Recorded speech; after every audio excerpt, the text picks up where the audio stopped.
Julius Ryan Cobb, Brianda L. Connolly. Today we are standing in front of the North Carolina Supreme Court and reading the 60,000 names that Jefferson Griffin has challenged. Actually, it's closer to 66,000. And the challenge has resulted in one of the country's last unresolved races from 2024.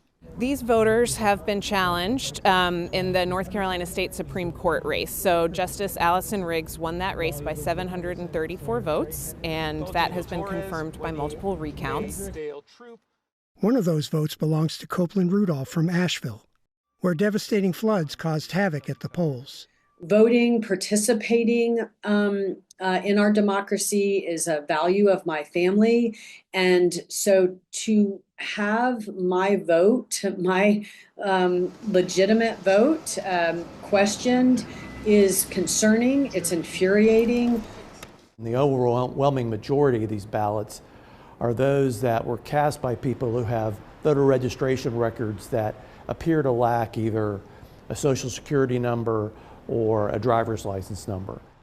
What I was told is that because my legal first name is Susan Copeland, that because that Susan wasn't on there, that somehow that there was a discrepancy.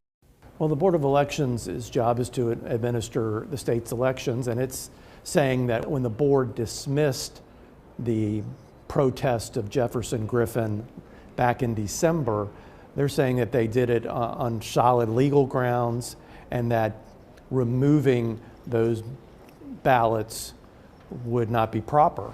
In fact, some people on the board say it would be an anathema to democracy. North Carolina GOP Chairman Jason Simmons says the board is ignoring the state's laws and constitution.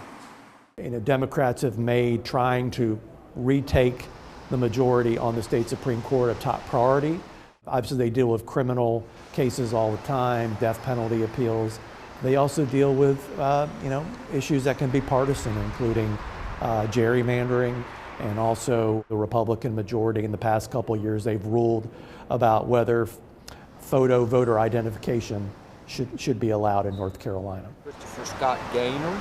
We've entered the age of tantrum politics. You don't like the result, throw a tantrum, make a call, try to find some votes, or delegitimize legitimate votes. And that's very dangerous. It's really troubling. Granada, Gemma Grant, Marion Antoinette Graves.